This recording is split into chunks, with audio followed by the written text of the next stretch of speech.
la capitale, l'indépendance, en 1821.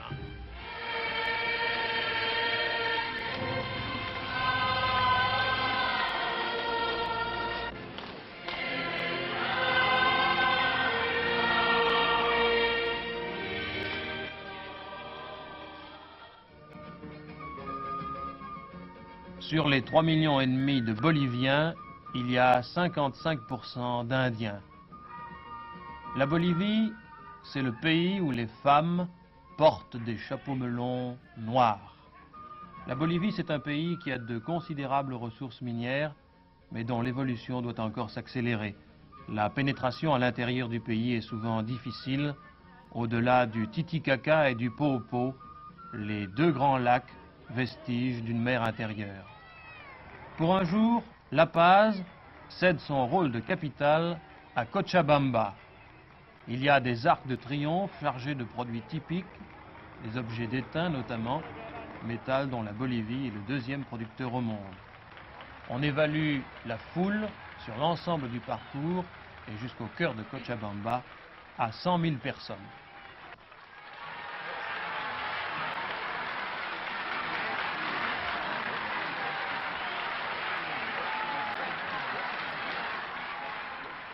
Des rumeurs de coup d'État ont alerté les chancelleries pendant les jours précédant la visite, mais ce 28 septembre, les miliciens populaires descendus de leurs montagnes sont de la fête. Il est question de confettis et pas de coups de feu.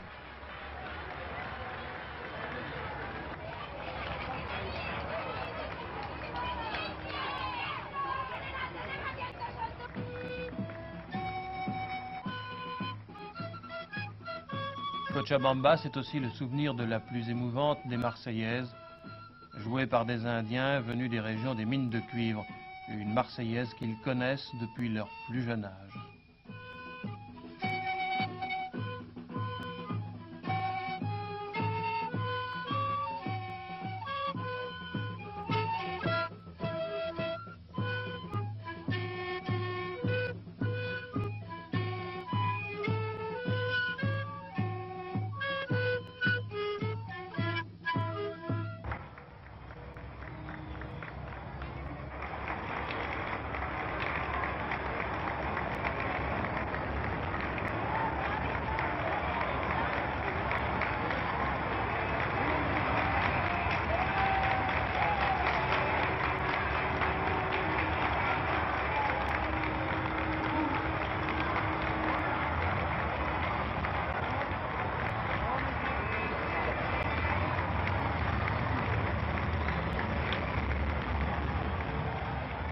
Après le discours en espagnol, après les cris et les vivas en l'honneur du macho, le grand homme, ce sera la diablada, danse traditionnelle où les ours évoquent les péchés capitaux qu'il faut à tout prix chasser de la vie de tous les jours.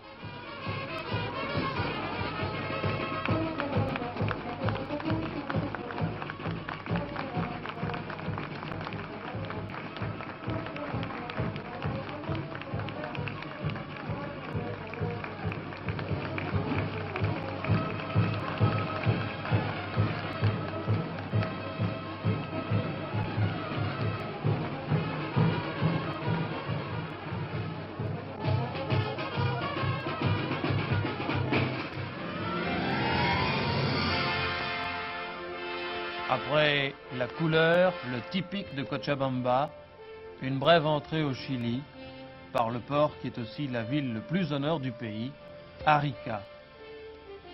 C'est l'embarquement pour le Colbert, résidence flottante, intermède marin qui sera bref, mais au cours duquel le président de la République prendra connaissance des dossiers, des documents apportés de Paris par un courrier spécial. Parmi ces dossiers et ces documents, quelques textes qui requièrent la signature présidentielle.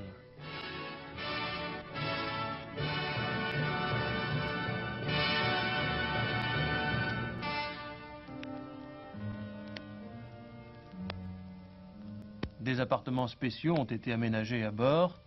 Ce sera pendant 48 heures le calme et le repos, le temps de préparation aussi des prochaines étapes